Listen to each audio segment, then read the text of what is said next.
अस्सलामु अलैकुम वरहमतुल्लाहि वबरकातुह। आका अलैहिस्सलातु व तस्लीम की दो हदीसें मैं आप तक पहुंचाना चाहता हूं और याद रख लीजिए कि ये दोनों हदीस सहीह सित्ता में से हैं। एक इब्न माजा की रिवायत है और एक बुखारी शरीफ की रिवायत है। इब्न माजा में जो रिवायत है वो 1290 है। अल्लाह के रसूल सल्लल्लाहु तआला अलैहि वसल्लम ने इरशाद फरमाया, रुब्ब साइमिन लैसा लहू मिन सियामिही इल्लल जू' व रुब्ब काइमिन लैसा लहू मिन क़ियामिही इल्लस सहर। कुछ लोग, कुछ रोज़ेदार ऐसे हैं कि जिनका रोज़ा ही नहीं है, वो सिर्फ़ और सिर्फ भूखे हैं दिन भर बस।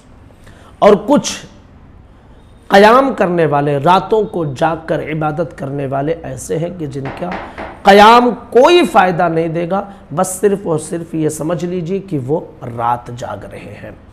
तो इसका मतलब क्या है कि कुछ लोग ऐसे हैं कि जो रोज़ा तो रखते हैं, लेकिन कुछ उनकी जो ज़रूरी चीज़ें हैं, उन ज़रूरी चीज़ों की वो पाबंदी नहीं करते हैं। रात भर जाग कर नफल इबादत तो करते हैं, लेकिन जो ज़रूरी चीज़ है उन ज़रूरी चीज़ों की पाबंदी नहीं करते हैं। बुखारी शरीफ की अब हदीस मुबारक सुन लीजिए, 1903।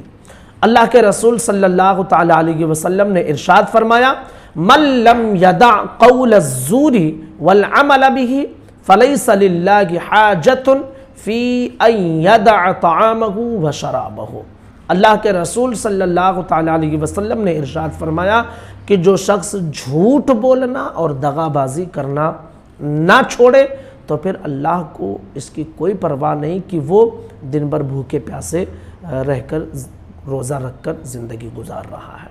यानी अगर कोई इंसान झूठ बोलता है, दगाबाजी कर रहा है, गलत काम कर रहा है, रोज़े तो उसके हो जा रहे हैं, लेकिन उस रोज़े का जो फैज़ान है, उस रोज़े से जो नूर मिलने वाला था, उस रोज़े से जो तक़वा और परहेज़गारी मिलने वाली थी, वो तक़वा और परहेज़गारी नहीं मिल पाएगी। इसीलिए कुछ लोग ऐसे होंगे कि जो रोज़ा तो रह रहे हैं, लेकिन बस ऐसे ही है जैसे भूखे प्यासे हैं। क़याम तो कर रहे हैं, लेकिन बस ऐसे ही है जैसे वो जो है सिर्फ जाग रहे हैं बस। तो याद रख लीजिए कि जब आप रोज़ा रखें तो हर बुराई से बचें। जब आप नफली इबादत करें, रातों को जागें, तो दिखावा रियाकारी से बचें। जो कुछ हो सिवाय इसके कि मेरा मकसद अल्लाह की रज़ा है, इसके अलावा और कुछ ना हो, तो फिर इंशाअल्लाह इसका फ़ायदा भी आपको मिलेगा।